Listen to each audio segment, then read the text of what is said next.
Simulation médicale est une technique, une méthode qui consiste à mettre en situation des individus ou des équipes dans une situation au plus proche du réel.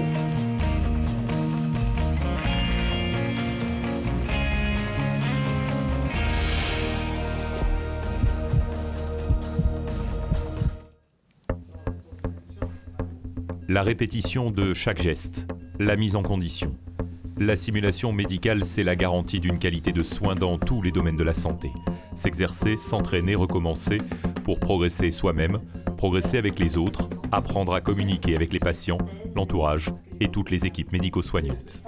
Quand je discute un peu avec les professionnels qui viennent en simulation, une des choses qu'ils me disent c'est cette situation, je l'ai déjà rencontrée et je ne savais pas quoi faire. Et là maintenant, j'acquiers des outils pour pouvoir y réagir. Une formation simulée, ça sert ici au Centre interprofessionnel de simulation à entraîner les équipes, notamment concernant le développement de compétences interprofessionnelles. Ce qu'on propose ici, on leur dit comme message, si à un endroit vous devez vous tromper, c'est ici.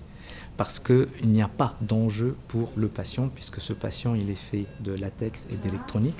Mon collègue a passé un médicament un petit peu pour la douleur. Ça va faire mal? Ça peut un petit peu tourner la tête. On m'a dit que l'anesthésie ça faisait pas mal. C'est justement pour pas que vous ayez mal. Ah, contre la douleur. Mais alors, la douleur, de quoi? Quelle douleur alors? Il y a une mise en action des participants.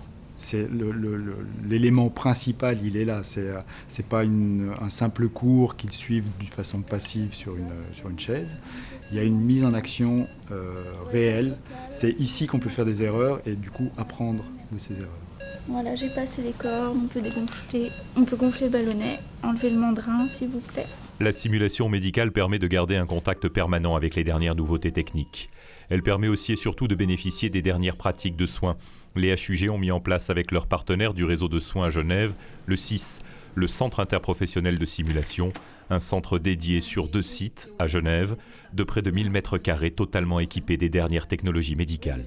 La convention du CIS entre les 4 partenaires qui sont l'université, la HEDS, l'EHUG et l'IMAD est vraiment un pas en avant. C'est un modèle unique, on va dire, en Suisse. Et tous les acteurs des soins vont en profiter par cette convention. Ça permet d'éviter les erreurs, d'être plus efficient, plus performant, de mieux permettre aux patients d'adhérer aux prises de décision. Donc ça a des multiples bénéfices attendus. La simulation n'est pas seulement réservée aux élèves et étudiants en formation. Elle concerne chaque profession médicale tout au long du parcours professionnel. Chaque simulation impose des équipes de formation dédiées, du matériel spécifique comme ces mannequins capables de reproduire autant de symptômes que de pathologies. Mais au-delà de la technique, il y a les patients, l'entourage, le stress, les situations d'urgence. Il y a un environnement qui est, je dirais, hautement technique. On appelle ça des mannequins de haute fidélité, simplement parce qu'il faut recréer à un moment donné un environnement qui soit un environnement de soins aigus, d'urgence, de soins intensifs. Mais d'un autre côté, comme vous le savez, on travaille énormément sur le relationnel et sur la pratique collaborative. Le relationnel s'apprend aussi avec des personnes qui jouent aux patients. Ce sont les patients simulés. Pour l'allaitement, donc c'est vraiment l'alignement de l'oreille, de son épaule et de sa hanche. D'accord. Voilà. Et puis le bébé, il faut qu'il vienne donc. Dans chaque formation, les comédiens présents sont des habitués. Ils ont appris à simuler des symptômes comme des attitudes. De leur justesse dépend aussi la réussite d'une formation. On dirait que le jeu, on dirait que c'est que de l'émotion et de la vie spontanée, mais quand il faut le jouer, quand il faut le transmettre, il faut que ça soit d'une précision extrême. Alors on reçoit un scénario et on a en principe 2 exercices en fait, avant de travailler avec les étudiants. Et ce qu'il y a de magique, c'est qu'on n'est jamais tout seul. Ce matin, c'est l'effervescence aux soins intensifs de pédiatrie des HUG. Une effervescence simulée. La situation est celle-ci. Un bébé âgé de quelques mois est en arrêt cardiaque sous les yeux de ses parents. La situation est extrême. 315 C'est quoi qui se passe? Il y a 315. C'est Adrien qui a son intoxication. Adrien, il y a une TV, on vérifie le pouls. On n'a pas de pouls en masse. Un défibrillateur s'il vous plaît. Adrien.